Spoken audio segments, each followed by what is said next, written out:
For today's thrift store challenge, we will be tackling Pottery Barn, getting loads of inspiration from both in-store and on their website. Then we're gonna head off to the thrift store and see what we can come up with for a whole lot less. With that being said, let's go ahead and jump right into it.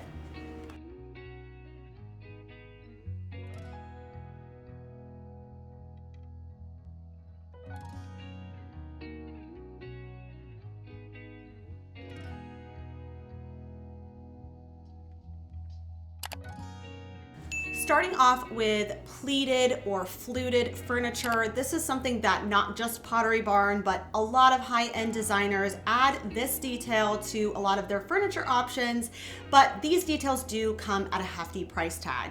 Sometimes at the thrift store, you can find the tops of roll top desks or some of these dividing privacy curtains that are made of wood. And you can use this material to get that same kind of look on a budget. This piece here was just $4 in otherwise pretty good condition. I actually really liked that there was some distressing on some of the panels. I found more of this material than I usually find at the thrift store, so I thought this would be great for either a larger scale piece of furniture like a coffee table or make multiple pieces of furniture, which is what we will be doing. From Lowe's, I grabbed one of these building forms for just under $9 and two of these wood rounds that were each just under $9 as well. So to make these two tables, I'm gonna spend under $30 because I have all of the other supplies. A few different ways you could do this. You could either cut your quick tube in half so you can make little nightstands, little side tables, or in my case, I wanted to make tables that were staggered.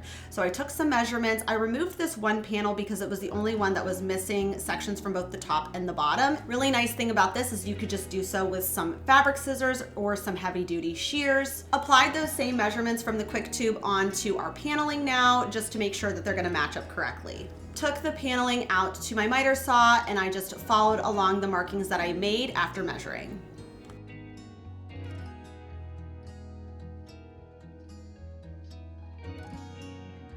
For the tube, I couldn't use my miter saw to cut it, so I just decided to use a hacksaw, but because this is essentially just really heavy duty cardboard, you could even just use a box cutter. This was basically kind of the look I was going for. I have this one corner in my house that just always seems to be lacking, and I thought this could add some nice visual interest, use it as little plant stands or just for decor, make a really nice moment. Once I wrapped the paneling around, I realized that I had one extra panel that I didn't need, and I wanted them to line up perfectly, so I just removed that again using my scissors. Ideally for this, I wish I had liquid nails that was not completely frozen, so I would recommend using liquid nails in this case instead of E6000, just because I think you'll get a more instant hold and it's just more appropriate for the materials in this project, but E6000 does work fine. Everything is still holding up great. For paint, I first just went in with a dusting of driftwood spray paint just so I could still see the grain through it. And then I'm taking a combination of Tinsmith gray and then antiquing wax, mixing that together with just a slight amount of water just to dilute it a little bit, again, so you can still see that grain. This is the exact thing I do. Dip the brush in water, go into with the gray, then the wax, and then you just kind of blend it all together until you get a nice seamless look. Pottery Barn definitely carries one of my favorite tones of wood, and it is just the most neutral brown you can get, and that is always what I'm trying to achieve when I'm working on different wood projects. Pottery Barn has recently dropped so many beautiful new pieces for spring. I loved the silhouette of this glass stem vase, but $50 is just a little pricey for what you're getting. Now the Big Lots by me is closing, so I'm getting basically everything 50 to 70% off at this point, and I found so many gems. One of the gems I found was this vase here. It ended up being just under $7, and I think you get an overall really similar look, but on a budget. Pieces like these can be really versatile because I can split these tables up and do one as more of like a plinth style, make another one a side table, or I can stack them together like I'm showing here, and you can do so affordably by shopping secondhand. A reason I really enjoy going to Pottery Barn, although I rarely buy anything, I just like to see the materials they're using, the colors they're using for seasonal decorating. One of my absolute favorite pieces for spring was this one here, this brass rounded vase with these magenta hot pink florals. So I kept my eyes out at the thrift store, and while I did find brass vases, they weren't necessarily the same shape that I was looking for or the right tone. So whenever I find something that I really love, I really just study the picture over and over and over again. I'll keep referring back to it, and I think to myself when I'm thrifting, what can I DIY to get this look? Where that brass rounded vase would be really hard to come by, I think fishbowl style vases are super easy to come by, and they're usually pretty cheap because there's a lot to choose from. This one here was just 50 cents and very similar to the silhouette from the bowl vase from Pottery Barn. So our challenge is, how do we make a glass vase look like a patinaed textured metal? So everything always starts out with a good clean, and then I needed to get that texture underneath. So gave it a gentle scuff sand and then went in with just mixing some grout with any color of acrylic paint. It doesn't matter because we're going to paint over it anyway, but it's just to get that texture that metal really has. If you don't have grout on hand like I do, you could use a textured spray paint. You could also mix baking soda with acrylic paint, or you could even mix sand with Mod Podge. A lot of different options to get this kind of textured effect. With the texture in place, now it's time to use everything in our spray paint arsenal to get a layered look. So I have textured black spray paint, several different colors of metallic spray paint to get closer to the look. When you really study the vase from Pottery Barn, it has a lot of layers. So I like to make the first layer with the black spray paint, and then I'll layer on top of that the metallic spray paint, because then when you go to sand, you're still getting your primary color being brass, but underneath you notice that darkness there that can really shine through once you do a little bit of gentle sanding. Throughout this process, I'll keep layering in different things like acrylic paint or antiquing wax. I'll keep referring back to the Pottery Barn image and really studying what is mine missing that theirs has that I love. And I will keep tailoring it until I'm happy with the end result. Once you are happy with your end result, just make sure you seal it, lock that color in place. Now it's time to find those hot pink florals. This is definitely a challenge. I live in Northeast Ohio. While I might be able to find those hot pink peonies maybe in late spring, early summer, it's definitely not an option right now. I called all the florists in town and they don't have them. So I just tried to find something similar at my local floral shops to get an overall pretty similar look on a budget.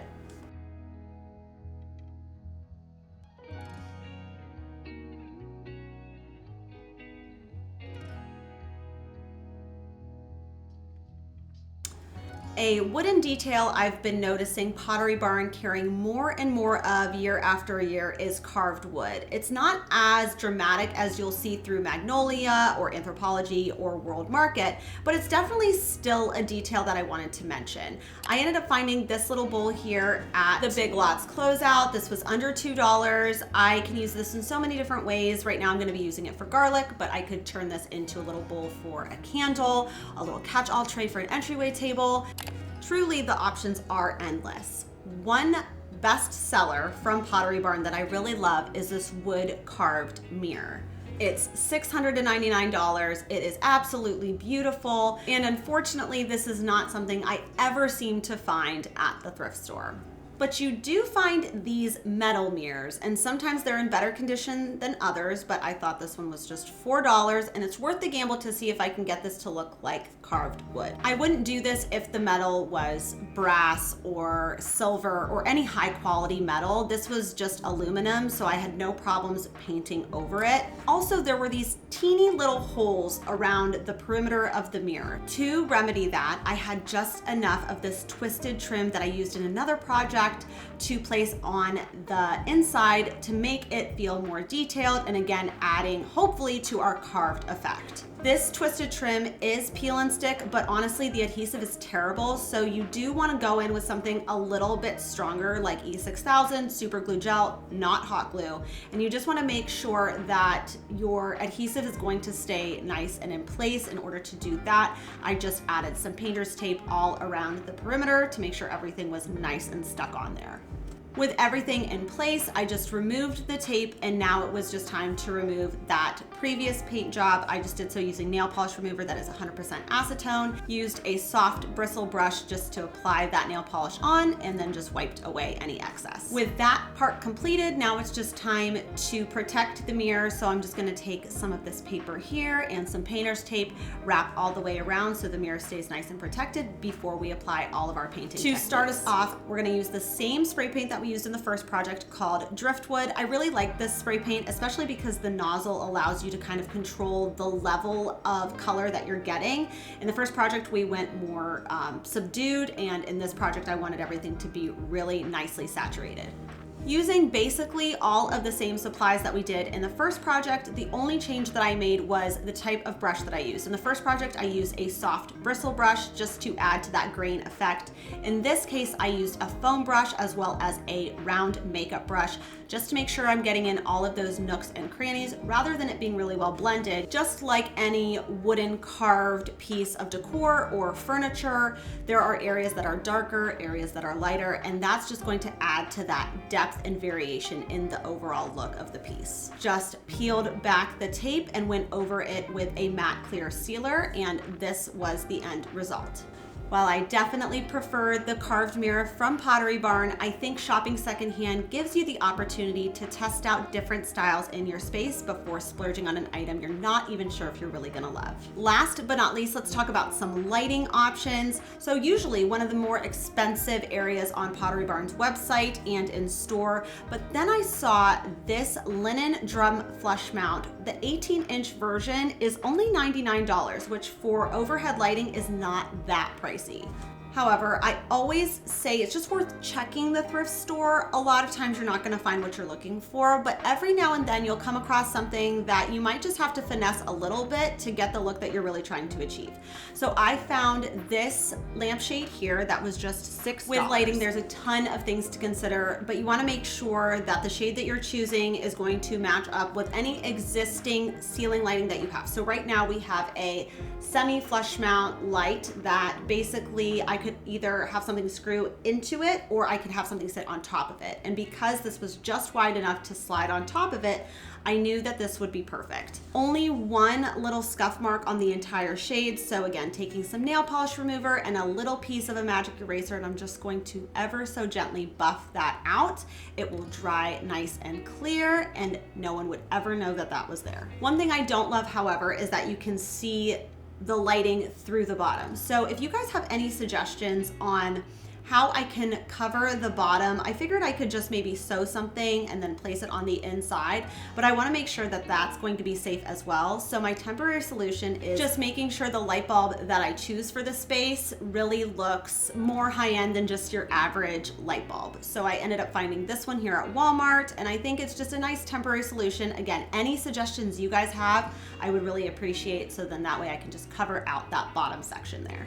A lighting option that's definitely not affordably priced through Pottery Barn are these pro cordless lights that you can use in areas where you don't have great electricity, or a lot of people use these outside. I see these pretty often at thrift stores, and even if you don't see them at thrift stores, I'm pretty sure that you can find these at Home Goods for like $15. So definitely do not spend $175 on something that there's just no need to, and it does the exact same thing. I think scattering several of these all throughout the backyard when we're hosting in spring and summer and early fall will be a really nice way to add that kind of ambient lighting that's not from necessarily a solar light. Always also like to look at some inspiration pictures on how they're utilizing these lights. For example, they have this one on a cutting board with a pitcher and some glassware. I found this really beautiful tray here for just $4, and then I had 35% off of that. Woven trays are a really great thing to source secondhand because if you shop retail in this area, it can be really expensive. So with the woven tray and the table lamp, I've spent just over $5. And of course I can add more pieces as we approach those outdoor hosting months, but in a super cost-effective way. With all that being said, that really wraps it up for today's video. Thank you all so much for watching. Let me know down in the comments which project or hack or find was your favorite this week, and I will see you guys back here next Sunday. Bye for now.